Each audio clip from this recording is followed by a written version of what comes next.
Nightly News. I'm Katina Tuna. Welcome, and I'm Joyce Joy. Today we will be discussing my personal favorite indicator, the housing market. Joyce, why don't you tell us a little more about the housing market? The number of housing starts within a specific time period is used as a specific indicator of economic conditions. A housing start is the beginning construction of a new house. Factors that affect the housing market are low interest rates, high housing affordability, and economic growth. With this information, we can determine if the rate of housing starts has increased or decreased over time. The current housing market is not in the most stable state as it has been in previous years. This is due to the economic crisis in 2007. 5 years ago, the housing market was in a much different position than we see it today. In 2007, there was an average of 1,046,000 annual housing starts. This was the beginning of the end. In 2007, the Federal Reserve changed to a more expansionary monetary policy in hopes of helping the economy and preventing inflation. However, it had the opposite effect on our economy, and especially on the housing market itself. Last year, home prices were down nearly 25 cents from 2008. The rate of units sold has only slightly increased since then. Last year, the government lowered long-term interest rates. This should boost spending in the housing market. The government now ideals a more expansionary monetary policy, which means more money will be put into the system. This provides the ability for banks to give out loans and stimulate our economy and the housing market, hopefully creating jobs for us.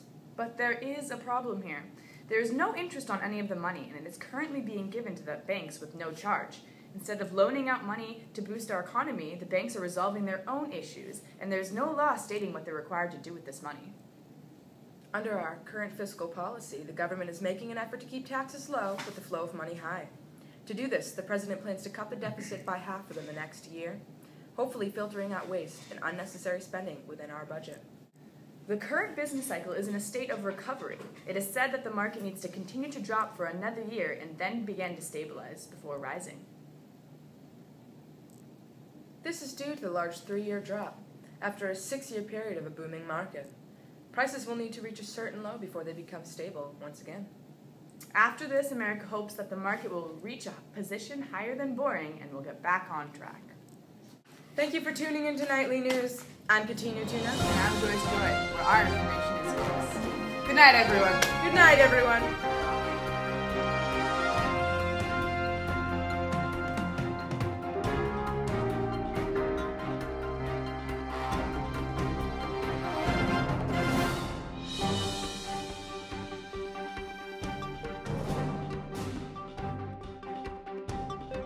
Are we off?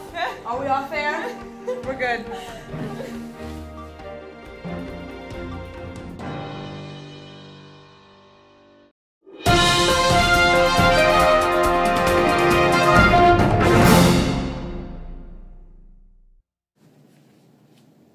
Good evening, and welcome to Nightly News. I'm Katina Tuna. Okay, do that one part again. Sorry. We can't in sync do that. You do it first. We're just you do it first and I'll do it second. Okay. Good evening and welcome to Nightly News. I'm Katina Tuna. Welcome.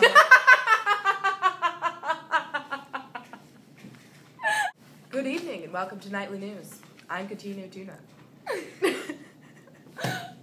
I'm sorry. Think about Duncan dying. Okay, yeah, that's sad. Lucas Finch. Prices will need to become low again before they can become stable again. Oh my God. It sucks. Okay. This is due to your...